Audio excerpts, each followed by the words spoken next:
柔道を諏訪選手にやられてるんでしまいました。はいはい。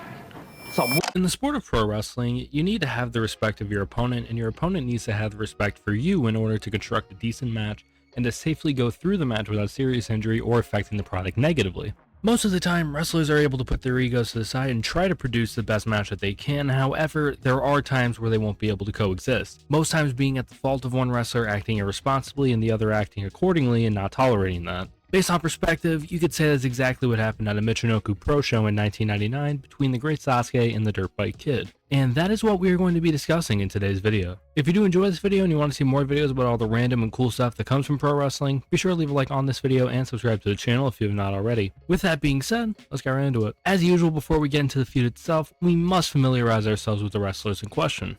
Meet the great Sasuke. Wrestling for nearly 35 years as of this recording, Sasuke is one of the most legendary and innovative pro wrestlers to come out of Japanese pro wrestling, most notably in promotions such as New Japan Pro Wrestling, DDT, and FMW, where he's won championships across all three. He is also a two-time light heavyweight champion when WWF still used the title, although he is not recognized as such by the now WWE, as he was in New Japan when he won the title twice. As mentioned, Sasuke has also invented moves that are still used across all of professional wrestling to this very day. Some examples include the Swanton Bomb, which is more famously used by Jeff Hardy, as well as the Sasuke Special, a cartwheel over-the-top suicide moonsault, which is more prominently used nowadays in the US by Will Ospreay. After 3 years in the Universal Lucha Libre promotion, Sasuke would leave to create his own promotion known as Michinoku Pro Wrestling, which became the first independent pro wrestling promotion in Japan to not be based in Tokyo. The name Michinoku Pro was taken as part of Sasuke's former ring name, Masa Michinoku, which later inspired a young wrestler to adopt part of that ring name for himself. A little unknown wrestler by the name of Taka Michinoku, but that might be a little too obscure for this channel. One thing about Michinoku Pro that separated them from other promotions in Japan was that they held a round-robin tournament every 4 years known as the Fukumin World League, where they invited masked wrestlers from across the world to participate. The second edition of this tournament was held in 1999, where Michinoku Pro invited a plethora of wrestlers, including Dos Caras, Tiger Mask, Curry Man, portrayed by Christopher Daniels,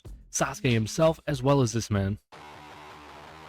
Meet the Dirt Bike Kid, or DBK for short. If you don't already know this story, you might be asking yourselves internally, KLA, who in the blue hell is the Dirt Bike Kid? I will feed you, baby birds. Dirt Bike Kid, real name Jason Harrison, wrestled from 1994 to 2000 and only had a grand total of 42 matches across his entire career, most notably in ECW, NWA, CMLL, and the promotion of discussion for this video, Michinoku Pro. His whole character and the reason why he is called the Dirt Bike Kid is because he wrestles head to toe in a dirt bike uniform. That's it. Throughout the years, he drew much criticism from his matches for having little to no in-ring psychology and just spamming moves for the sake of doing them. If you've ever had that criticism for wrestlers like Will Ospreay, Sammy Guevara, or any other similar wrestler, I promise you there's nothing that comes close to the level of buffoonery that Dirt Bike Kid would do in his matches. He even founded his own promotion in 1998 known as the European Wrestling Association in England, where he booked himself to win their top championship and was able to book wrestlers from ECW due to his time there like Rob Van Dam and Sabu. As I mentioned before, Dirt Bike Kid was invited to participate in the Fukumin World League for whatever reason.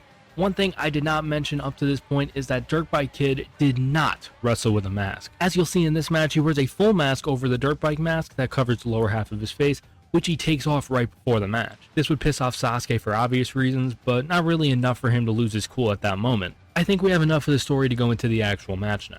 The match took place on July 17th, 1999 and emanated from the Yahaba Townsman Gymnasium in Yahaba, Iwate, Japan. And with all that out of the way, let's get into the match. Sasuke and DBK make their ways to the ring and, as mentioned, DBK takes the mask off and throws it to the ground. The bell rings, both men appear to square up, but DBK hits a drop kick to Sasuke into the ropes, whips Sasuke into the ropes, and executes a back body drop. He throws Sasuke through the middle rope and hits a rolling senton. DBK rolls Sasuke into the ring, springs to the top rope, and delivers a double axe handle. He picks up a kneeling Sasuke, hits a sloppy looking Falcon Arrow, and goes for the pin, but Sasuke kicks out at 1. DBK brings Sasuke to the top rope and hits one of the weakest looking Hurricane Rondas from the top rope that you'll ever see. DBK goes for the pin again and again gets another 1 count. DBK delivers a body slam, goes to the top rope and hits a splash onto Sasuke, goes for the pin once again and again barely gets any count. Again, DBK hits Sasuke with another body slam, goes to the top and attempts another splash, only for Sasuke to move out of the way. Coupled with the pre-match and DBK's move spamming, Sasuke had enough and started to shoot kick the fuck out of DBK's midsection and back for almost a minute. Sasuke picks DBK up and delivers an actual guillotine to DBK where he taps out almost immediately. Following the bell ringing, Sasuke walks around the ring as if he's not done while the ref checks on the fallen DBK. When DBK got up, Sasuke squared up and wanted to keep going while DBK attempted a handshake. Sasuke left the ring the second this was offered, and that was it. The length of the match? 2 minutes and 29 seconds. It goes without saying that the match was a complete shit show. Like I said, I don't completely get inviting a guy who does not wear traditional pro wrestling masks to a masked wrestlers tournament, but what followed the introduction was insane. First, DBK unloaded about 12 minutes worth of offense in about 90 seconds. As I mentioned, he wasn't a full-time wrestler. In fact, the most matches he wrestled in a single calendar year were a whopping 12 and 10 matches in 1996 and 1998 respectively, but you would think that he'd know better. I'm not saying Great Sasuke should have beaten him to a pulp and broke his ribs, but I will say that I see where he's coming from. The match itself was just DBK doing a bunch of nonsense until Sasuke snapped. It's not even something you could properly rate as a match because it's barely that. The video itself isn't even supposed to highlight a really good pro wrestling match like a lot of other matches that I've covered on this channel. What really matters at this point in time is the reasoning as to why this all happened. As far as I could see, I don't see any reference to Sasuke talking about the incident at all. The Dirt Bike Kid, on the other hand, did an interview for WrestleZone years ago where he subjectively comes off as a child deflecting all blame. I'm going to read this out loud for those who don't feel like pausing to read the article, but I have no idea how DBK sounds, so I'm going to do this in my best Gabe Kid impression. Kick, wham. He kept kicking me. I just stood there. It took him all like a man. And believe me, he was shooting on me by then. Sabu always told me not to let myself be stomped on, and I heard his every word. He would have been proud. But then the big one came, wham, again. He told me to kick, caught me right into my ribs, where my cartilage injury was. And I just felt like a chopped down tree. There's all the air left out of my lungs in that 100-degree non-air conditioned hole. I knew I'm seriously hurt, and he's laid there, and just lay there as Sasuke put his boot in the fucking coward and hit me 3 times full on in the face while I lay there, not being able to breathe. I wanted to tell him, the ref, anybody, that I was hurt and finish the match, but I couldn't get any words out at all. The next thing I knew, Sasuke picked me up and went for the submission finish. Remember, he wanted a quick win over me, and I let him do it because I was gone, totally, and I wanted to get out. Only the asshole shot at me again. It almost broke my neck. I should have expected it. DBK alleges in that same interview that Sasuke told him that the match was only going to go for 5 minutes where Sasuke goes over. The match itself supposedly was going to be DBK delivering offense until the end where Sasuke would make a comeback and win via submission. Which, to be fair, did happen, but it was in half the time. Here are my 2 cents on the topic. DBK in this entire interview, which I will link in the description for those interested, comes off as, excuse my French, a whiny bitch who comes off bitter about being brought in as a job guy. A guy who wrestled no more than 12 matches in a single year, who created his own indie and gave himself the belt in Jeff Jarrett NWA TNA style, whose only claims to fame prior to this incident were a handful of ECW matches, is crying years later to a wrestling dirt sheet about having to put over his opponent. If you ask most wrestlers, they've spent more time lying down on the mat staring at the lights to put their opponent over than they have winning. I'm not really sure who the fuck this guy thinks he is coming out with such entitlement. I in no way try to minimize the work that any pro wrestler does, especially since I've never trained a day in my life for pro wrestling, but what an ego to have from someone who treats this as almost a side gig. That being said, Sasuke is not totally blameless in this. By the time this match rolled around, he had been in pro wrestling for nearly 10 years. As easy as this is for me to say behind my keyboard, he should know better not to act like that towards his competitor.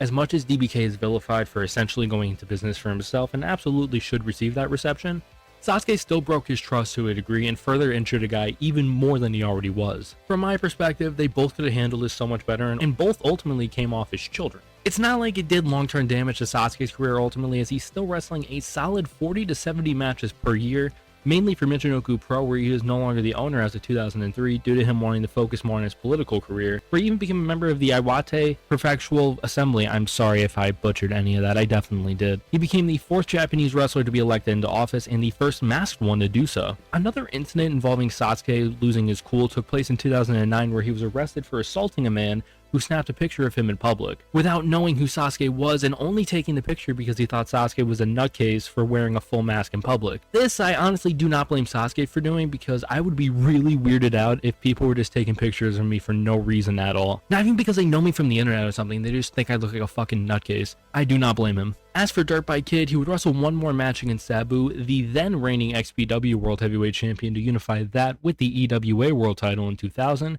and that is his last known wrestling match. Outside of wrestling, I'm honestly not sure what he's been up to the past 25 years, and I don't think there's any record of it. If anyone does know, or if DBK sees this himself, feel free to let me know down in the comments. But yeah, that was the great Sasuke, the Dirt Bike Kid, and the weirdest shoot in wrestling history. What did you think? Feel free to let me know down in the comments what you thought about this video, as I look for all feedback, positive or negative. If you did enjoy, be sure to leave a like and subscribe to the channel if you have not already, so you do not miss out on any future videos. Thank you guys so much for watching, and I will see you all in the next one. Peace out.